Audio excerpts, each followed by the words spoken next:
Hi guys, നമുക്കിന്നൊരു pineapple പുളിശ്ശേരി ഉണ്ടാക്കാം. തേങ്ങ അരച്ചിട്ടുള്ളതാണിത്. ചിലയിടത്ത് നമ്മൾ തേങ്ങ അരയ്ക്കാതെ പുളിശ്ശേരി ഉണ്ടാക്കുന്നത്. നമ്മൾ പക്ഷേ ഇത് തേങ്ങ അരച്ചിട്ടുള്ളതാണ്. നമുക്ക് ഒരു നല്ല പൈനാപ്പിൾ എടുത്ത് അതിൻ്റെ പകുതി പൈനാപ്പിൾ മതി എടുത്ത് നല്ലതായിട്ട് ചെറുതായിട്ട് അരിഞ്ഞ് ഒരു പാത്രത്തിലിട്ട് ഒരു 2 കഷ്ണം പിന്നെ നമുക്ക് ഈ ശർക്കര ഇടണം. അത് ആ മധുരത്തിനനുസരിച്ച് ഇടണം. ചെറുതും വലുതും ആണെങ്കിൽ വലിയ കഷ്ണമാണെങ്കിൽ ഒരു കഷ്ണം ഇട്ടാൽ മതി. ഉപ്പും പിന്നെ മഞ്ഞൾപ്പൊടിയും ഒരു ശകലം മുളക് പൊടിയും ചേർത്ത് അത് വേവിച്ചെടുക്കണം. വേവിച്ചെടുക്കാനിത് ഒരു 10-25 മിനിറ്റ് മതിയാവും. കാരണം വലിയ വേവൊന്നുമുള്ള സാധനമല്ല. കറക്റ്റ് ഒരു ആവശ്യത്തിന് വെള്ളം ഒഴിച്ചാൽ അധികം വെള്ളം ഒഴിക്കണ്ട. നമ്മൾ അതിന് നിരപ്പിനുള്ള വെള്ളം ഒഴിച്ചാൽ മതി. വെള്ളം ഒഴിച്ച് നമുക്കത് കറക്റ്റായിട്ട് വേവിച്ചെടുക്കണം. ഇടയ്ക്കൊന്ന് തുറന്ന് നോക്കണം. ഇച്ചിരി ഉപ്പൂടെ ചേർക്കണം. അപ്പോൾ ബാലൻസിങ് നിൽക്കും.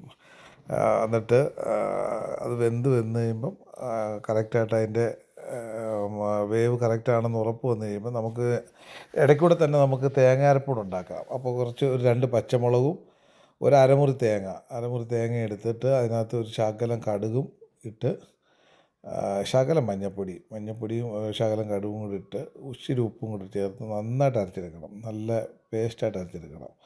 കാരണം ഇത് കട്ടിയായിട്ട് കിടക്കാൻ പാടില്ല. തേങ്ങ അരച്ചെന്നുള്ള രീതി വരാൻ പാടില്ല. നല്ല കൊഴുപ്പ് കിട്ടാൻ വേണ്ടിയിട്ടാണ്. ഈ ഒരു ഒറ്റ കറി മതി നമുക്ക് ചോറ് തിന്നാൻ, വേറെ ഒന്നും വേണ്ട. പിന്നെ നിങ്ങൾ ഈ കണ്ടുകൊണ്ടിരിക്കുന്നതെല്ലാം നമുക്കിത് കണ്ടുകൊണ്ടിരിക്കുമ്പോൾ തന്നെ ലൈക്കും ഷെയറും എല്ലാം ചെയ്യേണ്ടതാണ്. പിന്നെ അത് അരച്ച് നമ്മൾ ആ തേങ്ങ അരപ്പും കൂടെ അത് ഒരു വെന്ത് വരുമ്പോൾ തന്നെ ഒരു 3/4 ഭാഗം വെന്ത് കഴിയുമ്പോൾ ഈ തേങ്ങ അരപ്പും കൂടെ ചേർത്ത് അതിനകത്ത് ചേർത്ത് നല്ലതായിട്ട് മിക്സ് ചെയ്യണം. മിക്സ് ചെയ്തിട്ട് ഒരു മീഡിയം ഫ്ലെയിമിൽ വെച്ച് ഇളക്കി കൊടുക്കണം. എപ്പോഴും ഇടയ്ക്കിടയ്ക്ക് ഇളക്കി കൊടുക്കണം. 2-3 കതിപ്പ് കറിവേപ്പില ഇട്ട് കറക്റ്റായിട്ട് അത് ഒരു ഒരു ഇപ്പം തന്നെ നല്ല ടേസ്റ്റ് വരും. പിന്നെ അപ്പോൾ നമുക്ക് അത് കഴിഞ്ഞിട്ട് അതിനകത്ത് കുറച്ച് മുന്തിരിങ്ങ, ഇതൊക്കെ ഓപ്ഷനല്ല, ഇതൊക്കെ ഞാൻ ചുമ്മാ ഇട്ടെന്നുള്ളതേ ഉള്ളൂ. പിള്ളേർക്ക് ഇതൊക്കെ ഇടുമ്പോൾ കഴിക്കാനൊരു ടേസ്റ്റൊക്കെ കിട്ടും. ഇപ്പം ചോറ് കഴിക്കാത്ത പിള്ളേർക്ക് ഇതൊക്കെ ഇട്ട് കൊടുക്കുമ്പോൾ അങ്ങ് കഴിച്ചോളും. കാണുമ്പോൾ ഒരു ഭംഗിയൊക്കെ ഉണ്ട്. യഥാർത്ഥത്തിൽ ഈ പൈനാപ്പിൾ പച്ചടിക്ക് നമ്മൾ മുന്തിരിങ്ങയൊക്കെ ചേർക്കുന്നത്. പക്ഷേ നമ്മൾ ഇതിനകത്തും കൂടെ ചേർത്തെന്ന് വിചാരിച്ച് കുഴപ്പമൊന്നുമില്ല, ടേസ്റ്റായിരിക്കും. പിന്നെ ഒരു ശകലം കായപ്പൊടി, ഉലുവപ്പൊടിയല്ല കായപ്പൊടിയും കൂടെ ഒരു പിഞ്ച് മതി. കായപ്പൊടി ചേർത്തിട്ട് അത് നല്ലൊരു ടേസ്റ്റും നല്ലൊരു മണവും കിട്ടും. എന്നിട്ട് നമ്മൾ കുറച്ച് തൈര്, പുളി കുറവുള്ള തൈര് ഇടുന്നതാണ് നല്ലത്.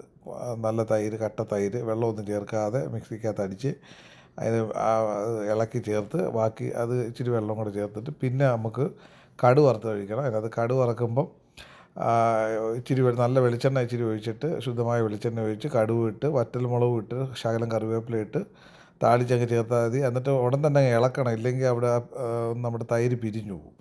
പിന്നെ ഇത് കണ്ടുകൊണ്ടിരിക്കുന്നവർ മസ്റ്റായിട്ടും ലൈക്കും ഷെയറും ചെയ്യണം. ഞങ്ങൾക്കൊരു പ്രോത്സാഹനം കിട്ടണം.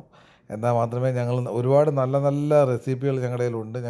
ഞങ്ങളിത് പുതുതായിട്ടായതുകൊണ്ടാണ് നല്ലതായിട്ട് എല്ലാവർക്കും മനസ്സിലാവുന്ന രീതിയിൽ നല്ല നല്ല റെസിപ്പികൾ, നല്ല ടേസ്റ്റ് റെസിപ്പികൾ, എളുപ്പമുള്ള റെസിപ്പികൾ ഞങ്ങൾ ഇതിനകത്തോട്ട് ഇടുന്നതായിരിക്കും. ഞങ്ങളെ ഷെയറും ലൈക്കും ചെയ്യുന്നവർക്ക് ഞങ്ങൾ എപ്പോൾ വീഡിയോ ഇട്ടാലും കാണുവാൻ പറ്റുകയും ചെയ്യും.